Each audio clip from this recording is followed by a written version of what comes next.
An album a day is my exploration into the Korean music scene.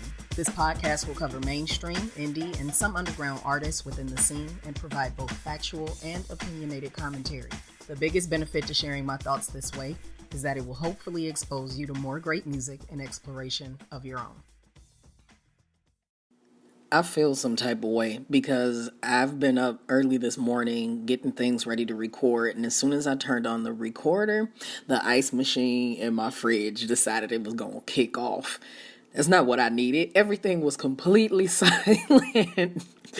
Anywho, with today's album, what do you get when you take October 2002, a time that was at the height of, the whole NSYNC and Backstreet vibe in terms of sound, and you give a boy band a 12-track album? You get a bop. That's what you get. We'll talk about it after the drop. You're tuned into an album a day. Show start. Hey, y'all. One of my favorite things about coming back to do any of the podcast episodes is seeing the feedback from those who were checking it out. I had so many people yesterday sending messages like, I've never heard of Ocean. This is really cool. They're around my age. Like, that's a refreshing thing to come across a group that, you feel like you can age-wise resonate with and still be able to enjoy without feeling like it's teeny bopper. There's nothing wrong with that, but there's also nothing wrong with feeling like you got somebody who's in their mid to late 30s or early 40s that you can relate to as well. Listenership is not reserved to the youth. It's only reserved to those who enjoy music. So we're almost a year out from the debut album. Again, this was one of the first groups ever I've seen who debuted with a 14-track album. Incredible True Image of New was December 27th, 2001. And then October 8th of 2002, they came back with their follow-up, Album of the Year. But it's really Album of the Year. So they're doing a little bit of a wordplay there. The Y in the word year is in parentheses. So they're letting you know it's a lot of music that you're going to be processing in the ears. It's one of the greatest albums of the year, and that's a little ambitious to say when you're releasing something so late in a year. It's still on Sonara Music and Ogum Entertainment, and I'm still in a space where I can't find anything about them whatsoever, but this is the last album that's done on this label. They've been associated, hit my finger on the desk. They've been associated with multiple labels: Sonara Music, DePassion, Chani Entertainment, K-Story Entertainment, Yeewon Entertainment. I don't know if this is IV or if it's 4 Entertainment. And then in Japan, Akatsuki label and JT Korea Entertainment. And Korea is spelled with a K. Now, just for time stamping this, obviously it is anyway, just by the order of everything. But to see Korea spelled with the C versus the K just makes me think about The King, Eternal Monarch on Netflix, the K drama that stars Lee Min-ho. Big fan. And there's a Republic of Korea, and then there's the Kingdom of Korea, and the Kingdom is spelled with the C, like throwback back in the day times. So 2004, let's just jump around a little bit. We have this album in 2002, and then in 2004, 2 of the members are going to create a separate project called After Rain. And this is when the trend of the members leaving the group really begins. At this time, we had our leader, Roy. We had member Tae-young still involved, John, and Hyun. And this is the last album that they're actually going to do. We've already had another member depart in 2001, right after their debut album, Kane, or Kine. The Hangul is Kan. But I know they know how to spell Kane, so like, what are we doing? Okay, anywho. Kane had already left.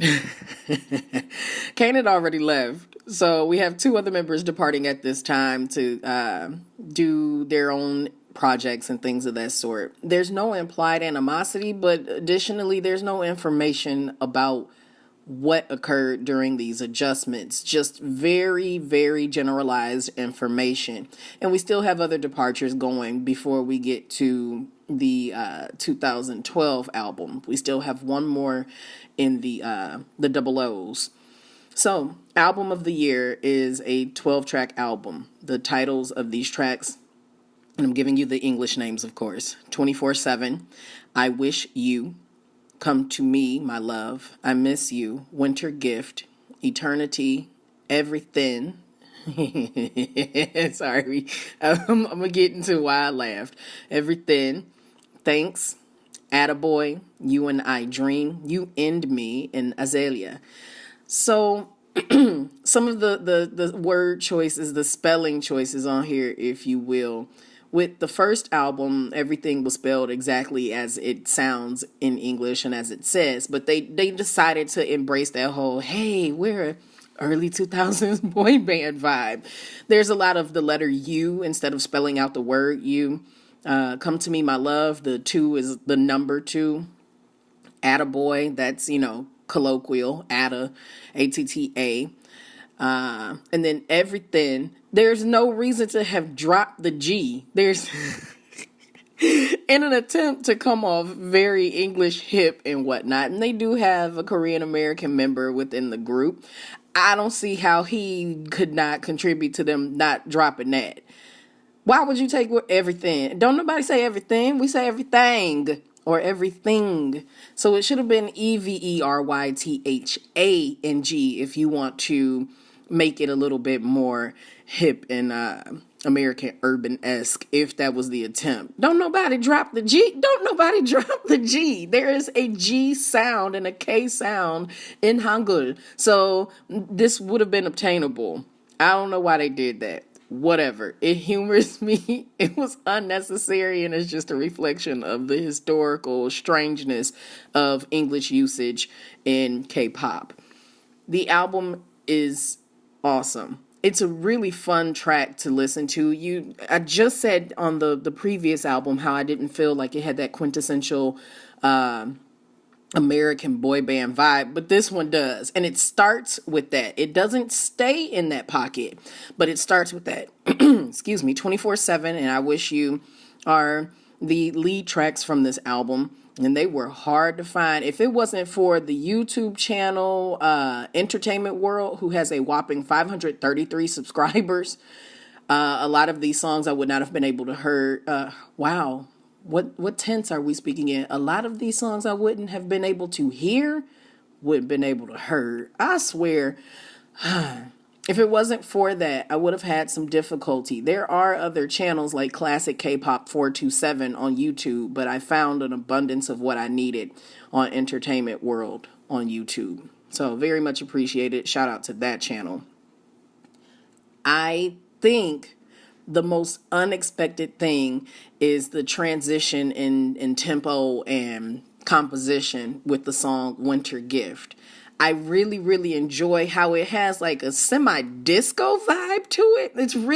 It's not trot. It's not stereotypically something from the 70s or early 80s, but it most certainly comes as a surprise in the album. You have all this stuff that sounds like Britney Spears, Sometimes I Run, Sometimes I Hide. And then it'll turn over to something that sounds like maybe it could have been a B-side for Backstreet Boys. And then you drop into Winter Gift. And you're like, this is unexpected. It's really, really nice. And I have it on replay. Unfortunately, it's not available on Spotify to add to the playlist. It's going to be a moment before we have any songs from them that we can. I think the majority of their albums are the ones that were released in Japan. So I'm looking into it because I really do want you all to be able to hear these things. But, itchy ear. Hold on, y'all. Now you got to hear me. It scratched my ear during a recording. Whatever. The rawness of my recordings is exactly why you all show up. Not just because of the information, but because you want to see what ridiculousness occurs while I'm recording. I really do recommend that if you can find this album, if you can dig up the information and listen to the songs, that you do so. And Winter Gift is a true standout on such a boy band standard album. So with that being said, K-pop fans, on a scale of 1 to 5, with 5 being essential listening and 1 not worth mentioning, the A3Day ranking on this album of the year is a 5. I'm really blown away by this as a sophomore album being so strong. So go ahead, give it a look, check it out. We're going to talk about their next albums in the next 2 episodes. They will be finished in this week's time. Oh my gosh, well, they really will be. They'll be finished within a week, and then we're heading on to another group. We'll do their final thoughts with their final album. So yeah. What a way to come back. Start and finish strong within a week and then go to another discography. Oh my gosh, the train just keeps on moving. It never ends. I'll catch y'all in the next episode. Bye, y'all. Your favorite foreign Korean music historian exploring all the industry from A to Z.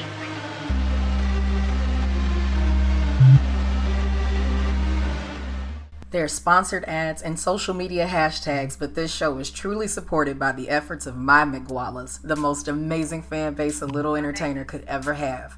Special shout out to my Patreon patrons, the student body, and the scholars who keep my vision of becoming your favorite Korean music historian exploring all the industry from A to Z a real thing.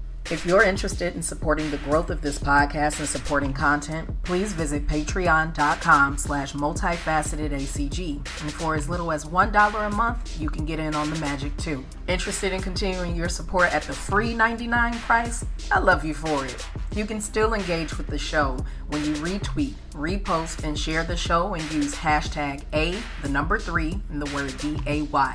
You can also tag MULTIFACETEDACG to get my attention. And if you're listening to this podcast on a platform other than Anchor.fm, please leave a few stars or a review to keep things growing in the right direction.